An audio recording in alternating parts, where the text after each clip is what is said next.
Et bienvenue au port du Douai, situé sur la côte est de l'île d'Oléron. Et nous allons nous apprêter à partir, à appareiller. Vous voyez en face de vous la petite capitainerie toute mignonnette, la grande capitainerie d'ailleurs, elle n'est pas petite.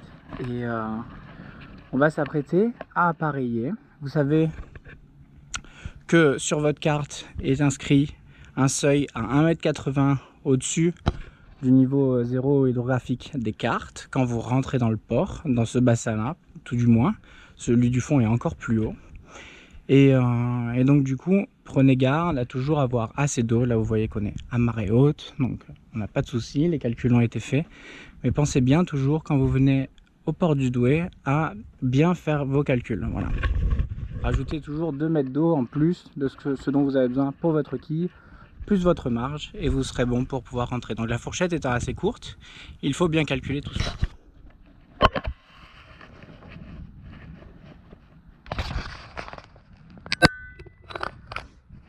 Et nous sommes partis pour un appareillage.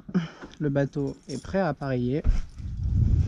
On va donc vérifier qu'il n'y a aucun bout qui traîne, que nous sommes bien sur le point mort, afin d'allumer le bateau pour le chauffer, pour chauffer le moteur.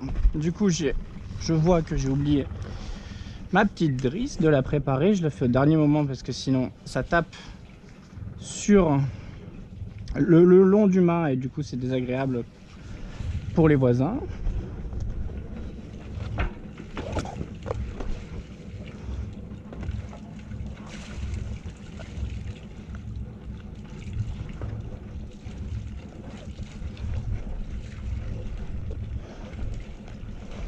Hop, voilà qui est fait. On va reprendre le mou ici.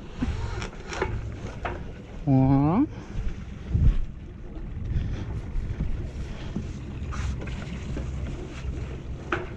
Impeccable. Hop, je vais aller libérer, larguer à l'avant.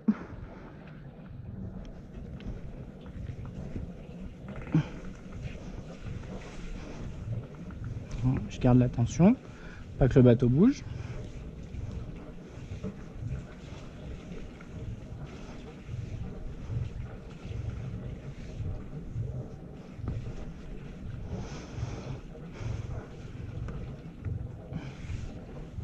Je me prépare. Je regarde si je vois pas des bateaux qui bougent ou si j'entends pas des moteurs qui vrombissent. Ça me paraît bon. Et du coup, hop, on largue.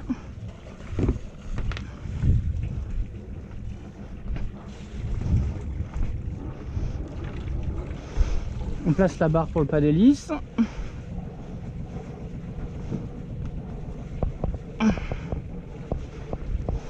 On va larguer également à l'arrière sans trop donner de mouvement. On largue l'embelle.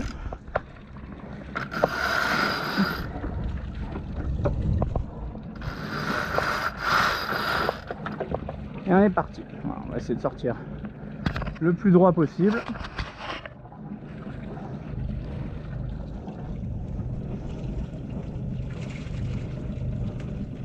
Voilà qui est fait.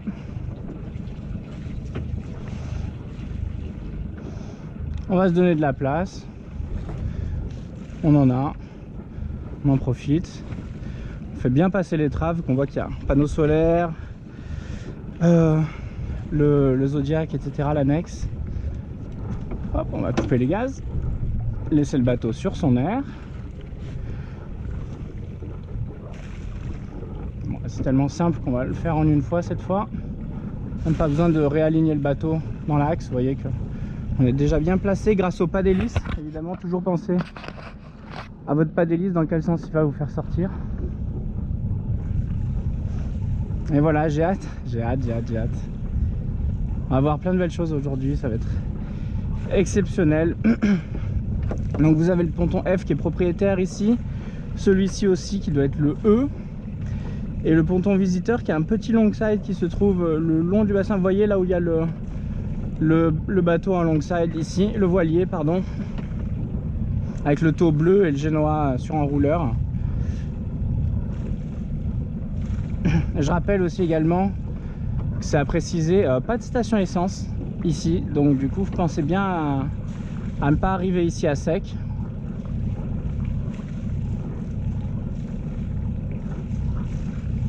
Bon, je pense que dans tous les cas, si vraiment vous êtes à sec, vous avez peut-être moyen de négocier avec la capitainerie. Ils sont très gentils, donc c'est vraiment un cas qui, je pense, est exceptionnel, surtout pour un voilier. Mais au moins pour les bateaux à moteur, vous avez plus souvent besoin de faire le plein, donc oh, petit toutou.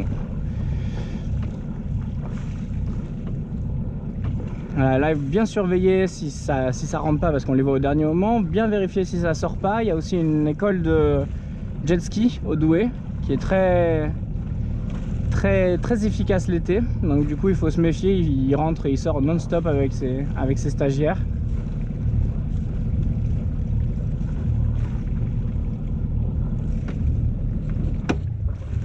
Alors on voit qu'il y a juste le vent qu'il faut, c'est parfait.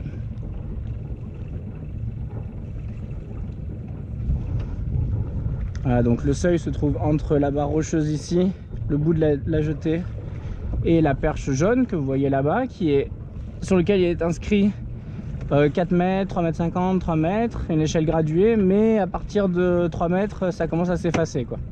Donc il faut un peu anticiper, calculer. Barre droite. On coupe l'air du moteur et on repart directement sur place, instantanément. Impeccable. Voilà, on ralentit directement pour passer le seuil tranquillement. Vous avez l'écluse qui se trouve là-bas au fond. Vous n'avez pas trop besoin de vous en soucier parce qu'elle s'ouvre uniquement pour se vider uniquement à marée basse, très basse, donc pour éviter tout problème, parce que ça fait un courant monstrueux dans le chenal. Et après vous avez donc derrière l'écluse les petits marais du Douai. Voilà, on se retrouve dans le chenal. Le chenal, très important de notifier la petite barre rocheuse là que vous voyez, qui peut être complètement émergée et qui peut être aussi complètement émergée. Donc du coup faites bien attention qu'ici il faut vraiment surtout pas couper, parce que vous avez directement des cailloux jusqu'à la dernière perche rouge.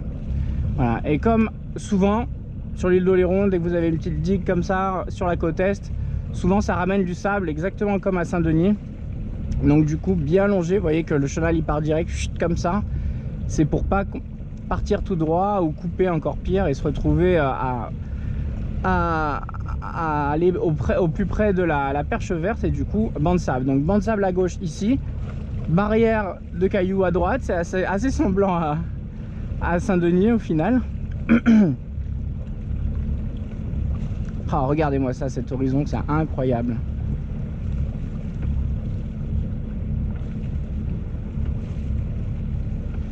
Voilà, donc ici on va rester bien au milieu le plus possible, parce que pas trop serré là. Et dès que vous avez passé là, vous voyez, je vais donner de la place au bateau à moteur, mais pour ça j'attends de passer, hop, la barre rocheuse qui se trouve juste ici en dessous de la perche verte, et hop, après par la suite je peux me permettre de me décaler. Voilà.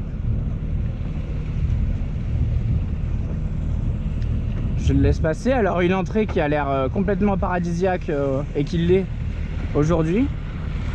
Maintenant il faut savoir que par forte houle, vous pouvez avoir vraiment des déferlantes ici, plus que des déferlantes, carrément les rouleaux de bord de plage qui traversent complètement le chenal. Donc regardez encore l'almanach, je vous en ai déjà parlé dans la présentation. De nuit l'accès est très difficile et voire déconseillé, et de jour par forte houle, avec une certaine orientation du vent, je pense que c'est surtout nord. Vous pouvez avoir nord-nord-ouest, quoi, classique, mais avec une grosse houle due à une dépression dans le golfe de Gascogne. Vous voyez que là déjà il n'y a pas du tout de vent, et vous voyez déjà, enfin non, vous voyez peut-être pas, mais il y a des bancs de sable qui remontent. Du coup ça fait remonter, forcément ça fait soulever la mer, qui a tendance après à déferler et même faire carrément des rouleaux, quoi. Donc sortir dans un chenal au rouleau, c'est quand même délicat, quoi. Les habitants de Bourgenais connaissent bien ça, j'imagine.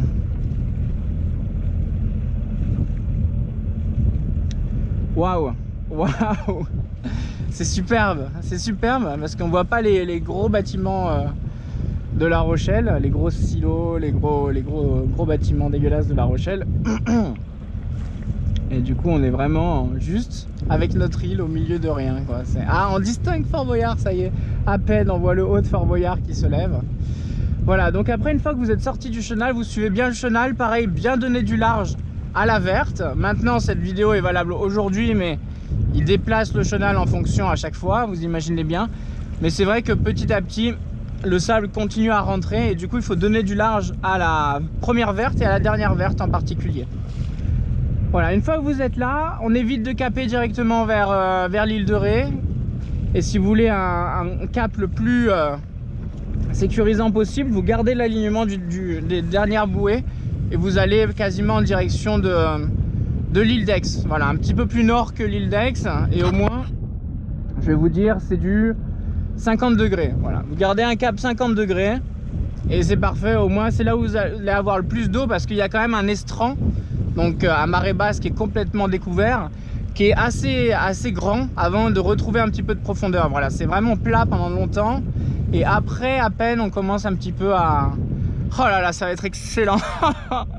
Ah, ça va être excellent, j'ai trop hâte, j'ai trop hâte. Là, on voit le fond, on voit le sable au fond là.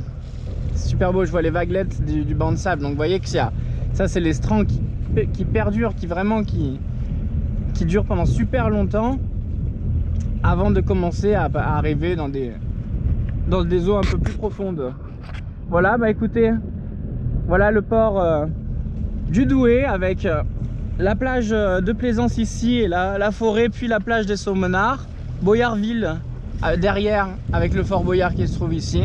Vraiment un petit coin de paradis, et Saint-Denis d'Oléron qu'on voit juste au-dessus. On en devine à peine les mâts et le phare de Châtillon un peu plus loin. Voilà, maintenant que vous connaissez les lieux et voilà, je vous souhaite à tous un bon visionnage et je vous retrouve plus tard pour une prochaine vidéo qui risque d'être assez sympathique. À bientôt.